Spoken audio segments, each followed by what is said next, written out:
السلام علیکم دوستو، آج کی میری ویڈیو بہت ہی اچھی ہے۔ آج میں جس ویڈیو کے بارے میں ایکسپلین کروں گا آپ دیکھیں گے، انشاءاللہ آپ کو ایک اچھا میسج، ایک اچھا سبق ملے گا۔ ایک بزرگ وہ دور دراز جنگل میں عبادت کرتے ہیں۔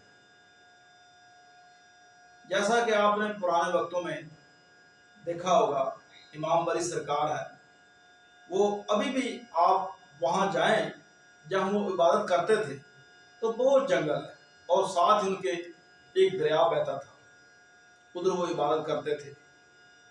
اور اس کے بعد آپ داتا علی حجویری لاہور، وہ بھی جب وہاں آئے تو وہاں بھی جنگل تھا، اور تھوڑا سا دور پیچھے راوی دریا بہتا تھا۔ تو یہ بزرگ جتنے بھی تھے، انہوں نے اپنے ڈیرے ویرانے میں لگائے اور پھر وہاں دنیا آباد ہو گئی۔ تو یہ بھی بزرگ تھے، یہ اپنی عبادت تنہائی میں کرتے تھے۔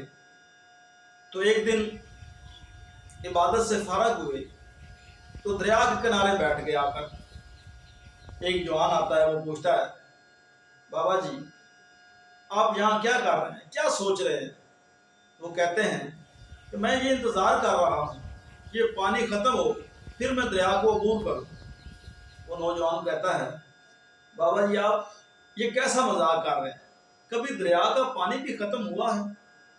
آپ کتنا اس کا انتظار کریں گے ختم ہونے کا؟ تو بابا جی کہتے ہیں، یہی بات تو میں آپ کو بتا رہا ہوں۔ میں جسے کہتا ہوں نماز پڑھو، وہ کہتا ہے کہ میرے پاس ابھی ٹائم نہیں ہے، میرے پاس ابھی میں نے بہت کام کرنا ہے، اس کے بعد میں نماز پڑھوں گا۔ اگر میں کسی کہتا ہوں کہ آپ حج کرو تو وہ بھی کہتا ہے میرے پاس ابھی ٹائم نہیں ہے، میں نے فلاں کام کرنا ہے، میں نے فلاں کام کرنا ہے، اس کے بعد میں پھر حج کروں گا۔ تو اسی طرح آپ دیکھو، کوئی بھی کام ہے زندگی کا تو ہم اسے یہی کہتے ہیں کہ ہم نے یہ کرنا ہے، اس کے بعد یہ ختم ہوگا تو پھر ہم عبادت کریں گے، ہم نماز پڑھیں گے، ہم جمعہ ادا کریں گے۔ تو اس نے کہا کہ جیسے یہ دریا کا پانی ختم نہیں ہوگا، اسی طرح ہمارے یہ کام زندگی کے کبھی ختم نہیں ہوں گے دوستو۔ تو آج آپ کی ایک مثال میں آپ کو دیتا ہوں۔ ہم اپنے دوستوں ہر روز روزانہ زندگی کم ہوتی جا رہی ہے، لیکن دنیا کے کام کبھی ختم نہیں ہوتے۔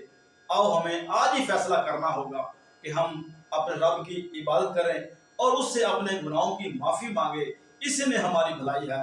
والسلام۔